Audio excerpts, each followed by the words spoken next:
Hello YouTube, how's it going? Welcome back to Kitchen Table Meta.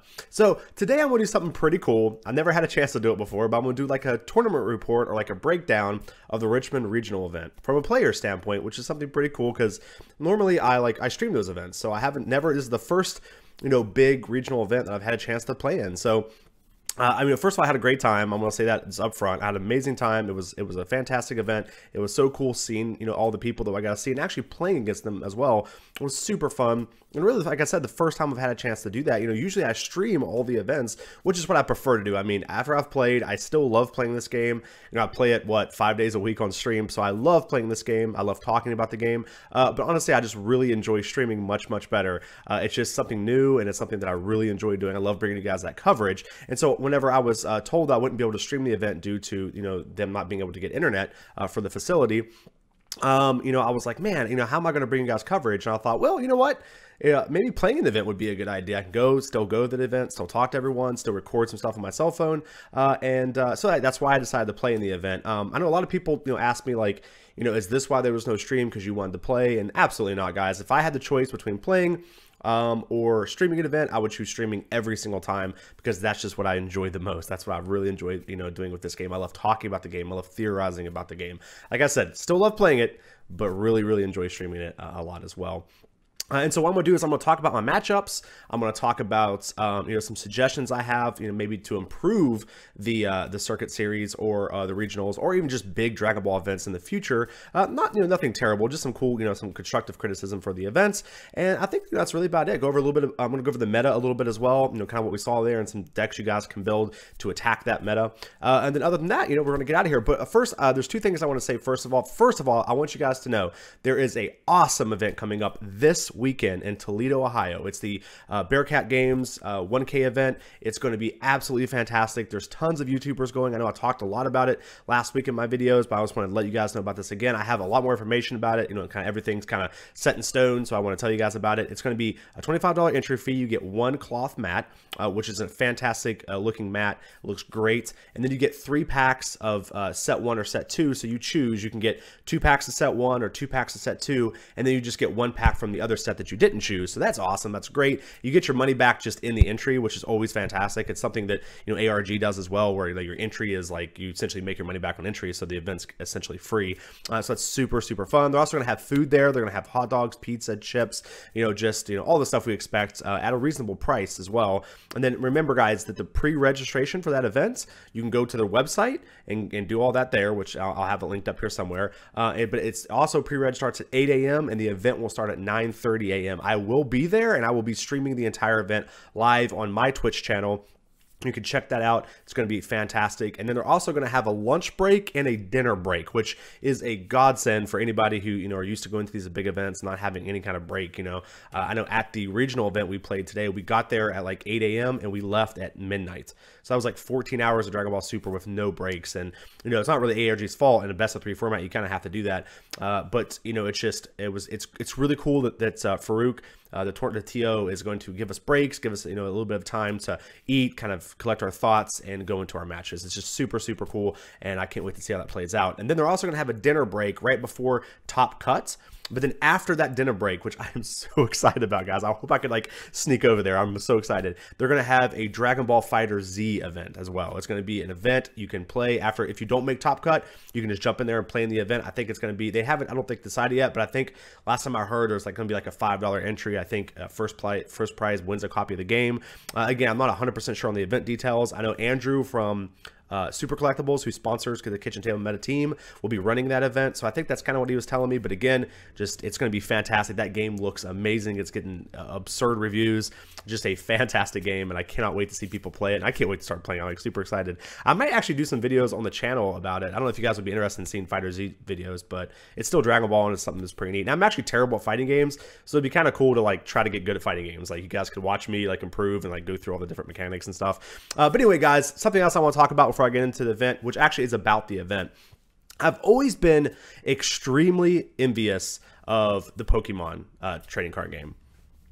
as a player, I mean, like not necessarily as a player, but as like a content creator and like a tournament organizer or whatever. Like when I worked for other like game stores, you know, like the Pokemon trading card game always brought in like younger players, and it was awesome to see that like younger players would come in, they were excited. This is usually like some of their first tabletop games they get to play, and then like the older players would kind of mentor them and help them, and they got excited because they're playing. And when we were there at ARG, you know, the same thing, they had Pokemon there too, and there was a one table of just all kids, and they were all having fun, like showing each other their cards and just like, you know, trying to learn the game together. It was adorable. It was awesome. It's just great to see the youth picking up these trading card games, pick up these tabletop games. That's how, you know, our game survives, right? Is having that youth, having those young players. And so in Orlando, we had Hunter Diaz, which is a younger player, you know, playing in the event. He got to play on stream. He was playing, I think, Gotenks, did an amazing job on stream. Unfortunately, the stream went down, so I didn't get to capture all of his game, but he was just a fantastic player. Now, at Richmond, there was another player that was doing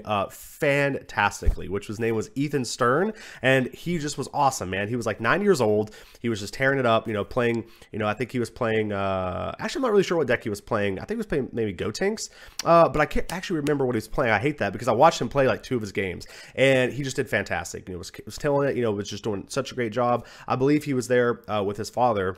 And it's just so cool to see that father and son interaction. It's good to see those players playing and seeing, you know, even at 9 years old, you know, he's just a fantastic player, just tearing it up. And so that's awesome. So I want to give a shout out to Ethan. Again, I don't know if he watches, you know, the videos or not, but I love seeing the younger players. Ethan, stick with it, man. You're going to be awesome. Tear it up. And I hope you come back to other regionals because we'd love to have you, man. Okay, so let's get into this. Let's get into this breakdown, guys. I'm going to try to, you know, speed through this as fast as possible. I hate that, you know, having like super long videos and that you guys don't necessarily like that. And so I'm going to try my best to get through this as quickly as possible. But you guys know me, I'm a talker. So, you know, I'll probably be here for 3 hours. So anyway, so the first round 1, I played Mecha Frieza against Trevor Cruz, which was just an amazing guy. First of all, I'm going to like say this at the beginning.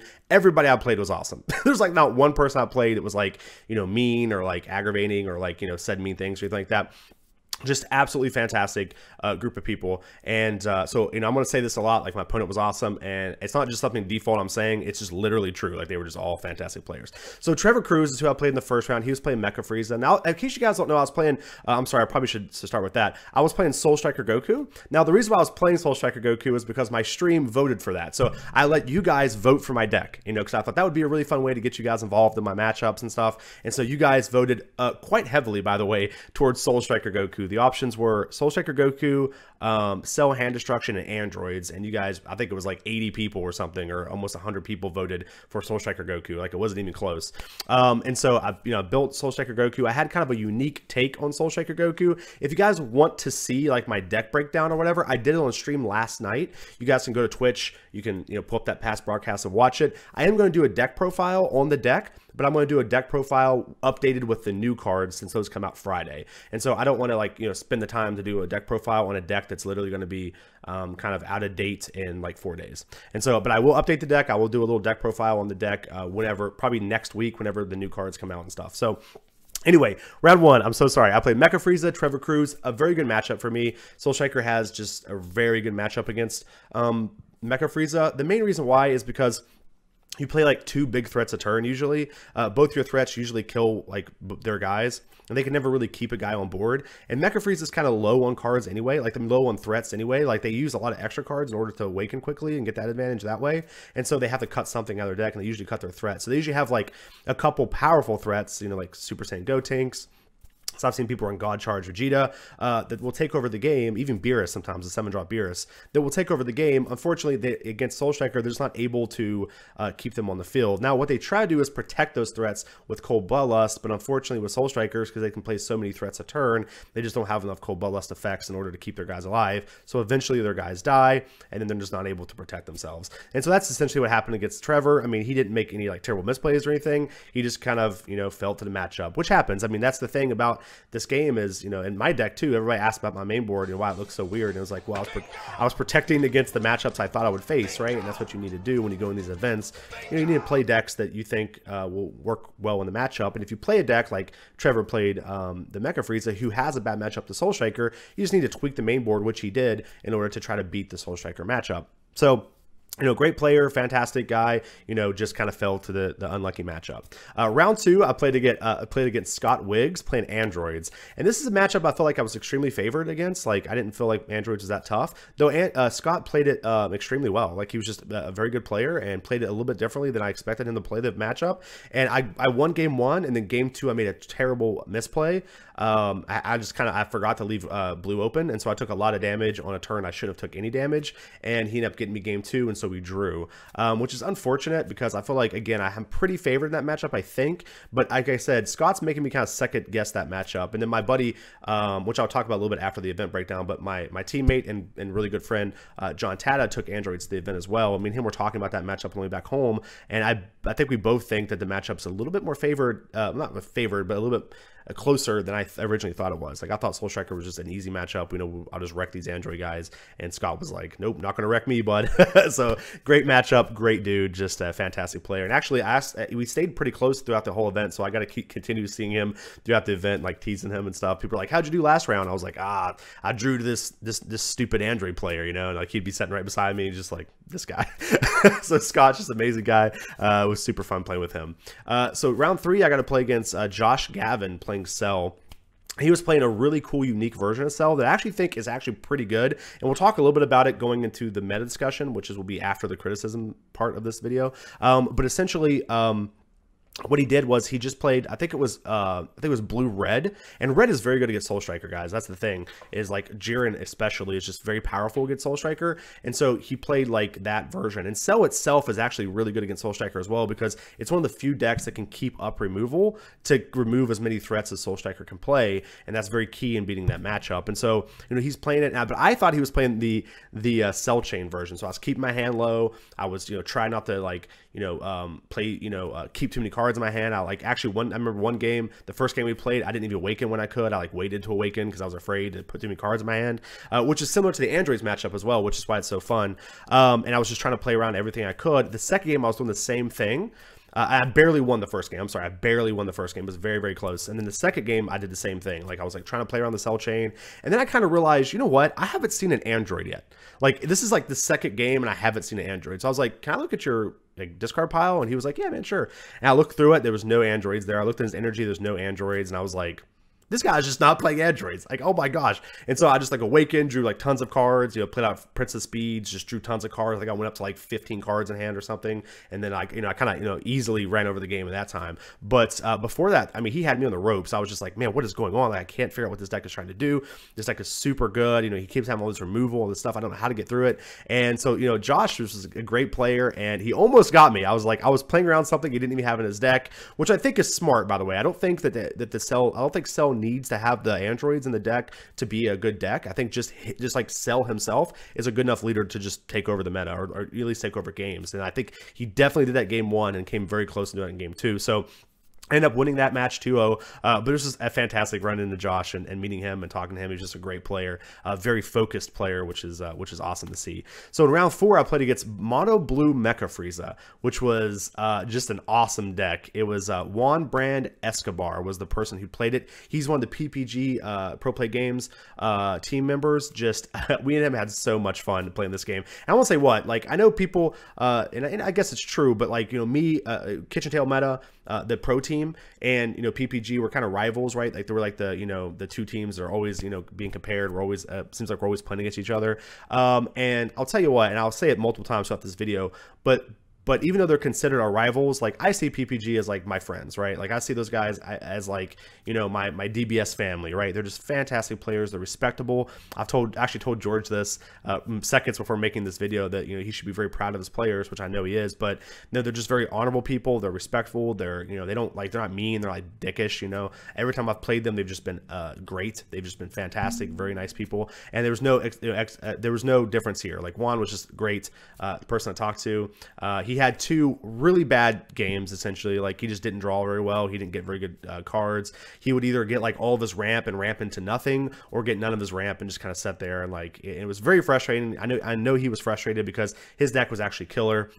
it was really neat. He would actually ramp into Prince of Speed, and then off of that play God's Charge Vegeta and just like murder you. And it was very tough. I've seen him play a lot of his games, and his deck was amazing. But against me, unfortunately, he just had essentially 2 bad games. Like his deck just didn't cooperate, which is a downside to Mecha Frieza. Like sometimes you get, you know, freaking Prince of Speed on turn 1, and then sometimes, you know, you don't get anything. And I think unfortunately he had those type of games. What was really funny, and you guys will see when I put the picture up here, you know, like he was really bummed. I took pictures of all the people I played and talked to them, and he was just like, man, that really stinks. And I was like, yeah, I'm really sorry, man. And I was like, okay, I'm gonna take a picture. And he was like, yeah.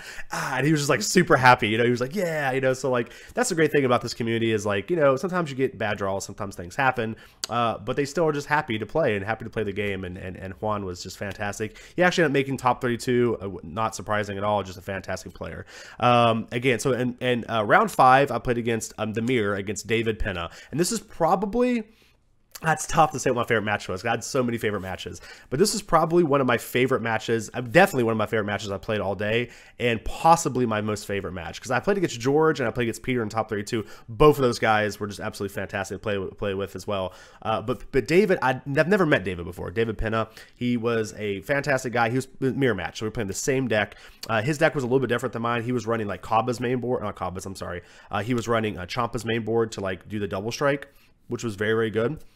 But what was really, really fun about that matchup was the way we communicated. So he beat me the first game. I don't think it was even close, if I remember correctly. No, yeah, that's right. I lost because no.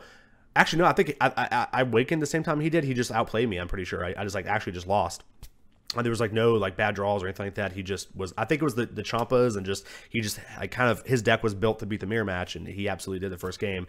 The second game, but what's funny was like during those games, me and him were just like talking to each other like we were playtesting. It was so much fun. Like we were just talking. I was like, man, I should have done that. Man, I should have done this play instead. Or like there was one game where I played out Kel and I didn't kill anything. Like I killed my own guy, but I didn't kill any of his stuff. And he was like, can you do that? And I was like, yeah, dude, it's up to. And he was like, oh my gosh, that's such a good play. Like, because then that way I could attack his open guy, because like, essentially he had one rested guy in field, and I didn't kill it with Kel. Instead, I attacked with it with Goku, so I could draw a card and untap 2 energy. But then I attacked his leader with the critical, so I could draw off of Kel. And so that way, it gave me a target to attack with Goku, so I could still draw a card off Goku. But if I like attacked his guy, I didn't want to attack him and give him a card off life. And so that's why I played Kel without killing anything, was a play around that process. And he was like, man, that's such a good play. And the next turn, he would do something that I didn't see. And I'm like, oh my God, that was such a good play. And we just like kept talking about all the different plays we should have done and stuff. It was just so much fun. I remember like the people around us were like, what the heck?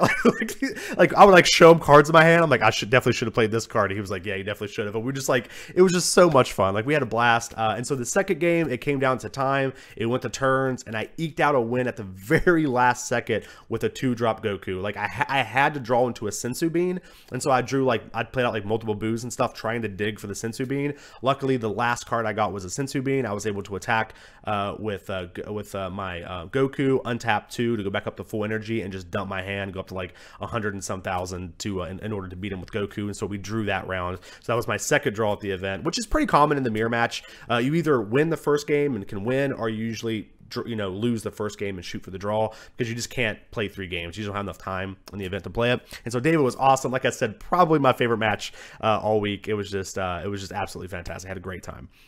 Next up, we played Eric Dixon, which was playing green blue Vegeta. And like, unfortunately for Eric, which was, by the way, just an amazing guy, before I like came to the event like that Thursday, or I guess that Friday, I woke up at like 7 in the morning. I just couldn't sleep, and I just played like Octagon all day. I just like literally from like 7 in the morning till like we left at like 5 or something. It was actually not quite that long, because like we did a bunch of errands and stuff, but probably from like 7 to like 1, we just sat there and played Octagon all day. Like that's all I did. I just sat there and I played Octagon, and like almost every match I played against was blue green Vegeta. And so it just happens that I like had tons and tons of playtesting against that deck.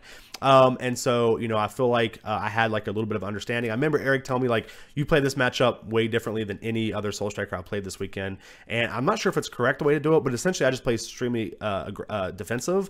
Like the first turn of the game, if he takes a life, I'll just negate it. I'm just like, I'll let my negate be deal 1 damage. And then I'll like always Jocko off the Champa. I just essentially make them kind of kill themselves. And then at that point, it's really hard for them to put pressure on you. And then like they have to start attacking your life and giving you cards. Though the bad part about that that playing that way is that you have like not very many cards in hand, but then you can use Kel to draw back up and like keep getting pressure that way. And for them to kill Kel, they have to attack into it, so she's saving you life anyway. And so that's kind of how I play that game. I play that match extremely defensively, which I think Eric was just not prepared to play against. And so, like I said, I think with Eric, fantastic player. Like I said, made no play mistakes. Played absolutely fantastically. Played out, the matches, in the way that you're supposed to. I think that he was just a little bit unfamiliar with the matchups being played that way. And like I said, I kind of got lucky playing against so many blue-green Vegetas throughout the evenings. I mean, throughout the play testing the day before. So again, a little bit of luck, which is always good.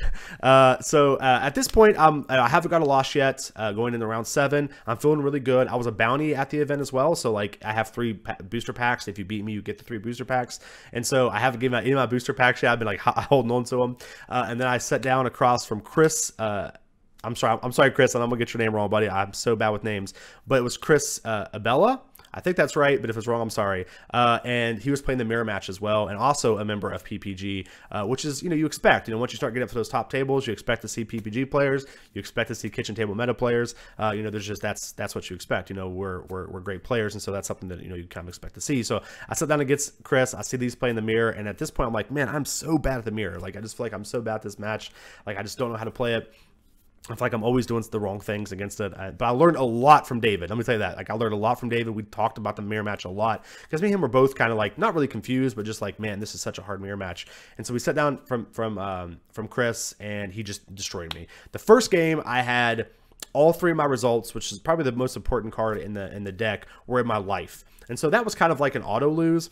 And so I was like, yeah, like, I got an auto loss. Like, it happens. I mean, all 3 of my life are all 3 of my results are in the life. No big deal. Like, I always sideboard into 4 results against the mirror match. So I'll sideboard into 4. I was like, no problem, man. Chris, like, he got lucky. I got this. So I go into the next game. I sideboard into 4. I draw like my results and like 2 objections. So I awaken on like turn like 3 or something, turn 4. I'm like, yeah, Chris, you're getting a buddy. And he just proceeds to murder me still. Like, he proceeds to just completely annihilate me and wreck me. Like, it wasn't even close again. I was just like, after that match, like, I was just like, man, like, I just do not understand this mirror at all. Like, I thought there was no way I could lose, man. I was like, man, I awakened way faster than him. I played out like more threats than him. Like, I had more cards in my hand than him most of the game, and he was just like, nah, man, I got you, and just destroyed me. So it was my only loss in Swiss to Chris. Just a fantastic player, and I actually feel like I'm not gonna say I've mastered it, but I feel like I am like extremely good at the mirror match now, and I think it's definitely a large portion due to Chris. Me and Chris's matches, I learned a lot from us playing,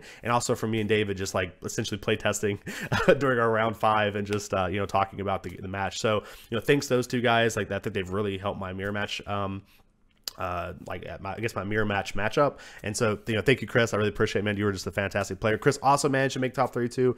Just well deserved, a great player. In round 8, I played against a Golden Frieza player. Now, I didn't get a chance to talk to him after the match. Like, after he lost, he left. Like, we filled out the match slip and he left, so I didn't get a chance to like take his picture and talk to him.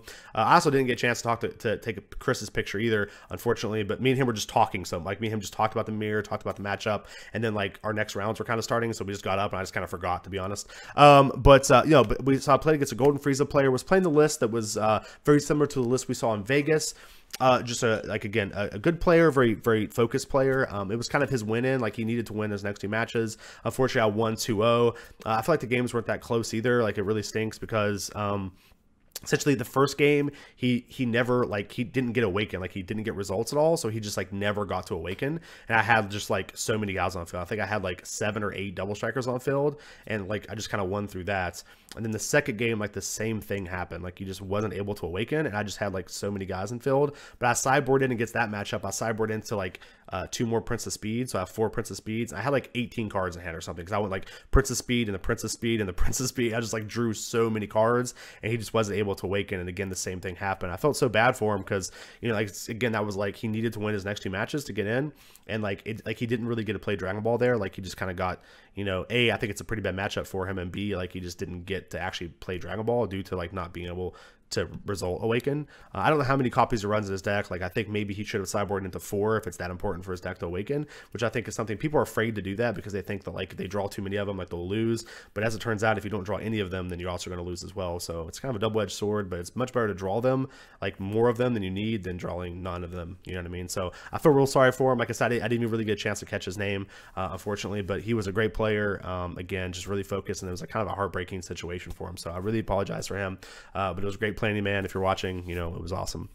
And then round 9, my win-in match, I got to play against the mirror yet again against George Machado, which is the I guess team manager maybe. I know that like Eddie St. Hilaire is like the captain, but I think, you know, George is essentially he's like me for pro play games, right? Like, you know, he's you know, just an insane player, just a great guy. Every time I see George, I smile. I know that sounds like really weird, but every time I see him, I look at him, like I just start laughing. Like me and him always have a good time. We're always joking around with each other, and we had to play each other to see who got into top 32, and it was like kind of heartbreaking because I really wanted him to make it too, and unfortunately only one of us could go. Only one person could leave the Thunderdome, and it was like unfortunate that I had to play him. But again, we had just an amazing game. You know, we had so much fun. I do feel like my deck is pretty favored in the mirror, honestly. Like, if I'm just being honest, I feel like my deck is a little bit better in the mirror, and George's deck, like the PPG's Soul Striker deck they took, is a lot better against like Vegeta and some of the other matchups that you expect to see. And so you know, I think I just thought, you know, I'll probably play against a lot of Soul Striker, and I think George and them thought I will play against a lot of Vegeta, which I don't blame them. They have Marcel on the team, which is probably the best Vegeta player in the world. So like, I'm sure they're terrified of Vegeta, and they should be with that kind of player on their team. And I actually think Marcel was undefeated, actually, just like all the way to the finals of the entire tournament, just undefeated. So Vegeta's powerful, guys, as it turns out. And so we had 2 great games. I ended up winning game 1, and I ended up winning game 2 as well. Again, my deck just runs a little bit more removal, a little bit more card draw than their deck, and so it was kind of, I just kind of got lucky. There's a couple games like where I just got real lucky on the draws too. Like I got I remember one game I got Kel into Kel, and it was just really hard for George to come back from that. And then the last game, I played like Boo and drew like my Piccolo, because like essentially like he kept me at 5 life, so I couldn't use my Piccolos, and I had like 2 in hand. And then he had to hit me down and try to like beat me the next turn. And so he knocked me down to 3 because I think he was trying to kill me with a Trunks.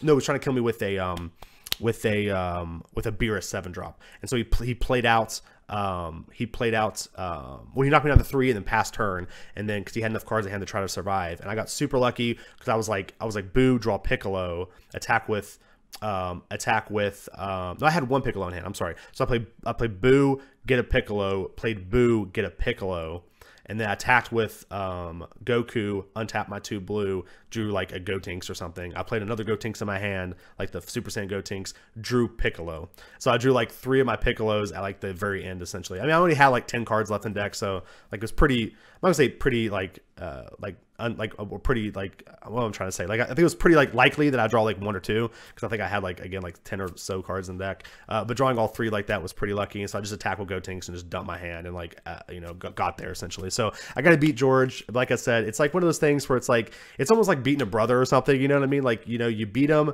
and that's great because you know you're going in the top 32, but it also sucks because you know he's not going in the top 32. And George and the whole PPG, you know, team are just absolutely fantastic players and just great group of people.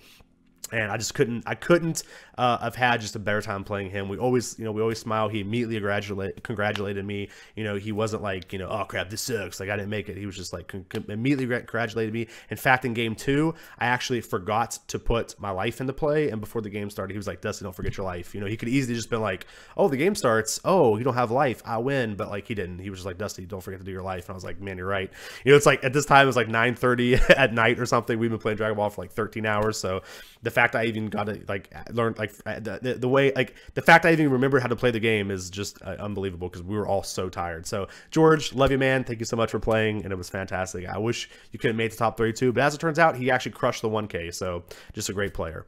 All right, guys, that's it for this video. Unfortunately, the videos ran super long. It's like it ran to be like 60 minutes. So I'm just going to cut it short here after the Swiss discussion, and I'll pick it back up tomorrow, and I'll go into a little bit more depth of my top 32 match with Peter Catan, and then also talk about some improvements and some things I would like to see, maybe improved a little bit with the ARG regional series and future events and like bigger events as well. Nothing bad, just some constructive criticism. I'll talk a little bit more about my team, the KitchenTableMeta Pro team, how they performed in the event. And then finally, I'll go over the meta a little bit, talk about the decks that were there and how we can maybe combat the meta going into the Heroes versus Villain expansion set and just other events in general. So guys, thank you so much for watching. Also guys, thank you so much for all the support. I got so many messages, Facebook messages throughout the whole day. You guys like cheering me on, give me all your luck, give me all your energy.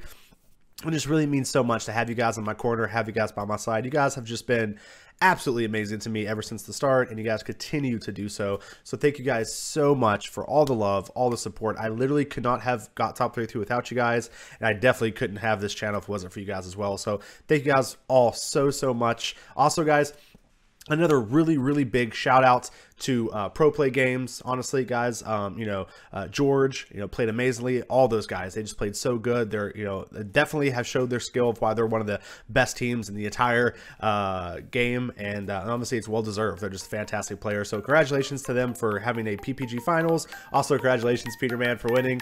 Love you, dude. You did awesome, man. Congratulations. And we'll talk more about that match tomorrow. Anyway, guys, thank you so much for coming, and we'll see you next time.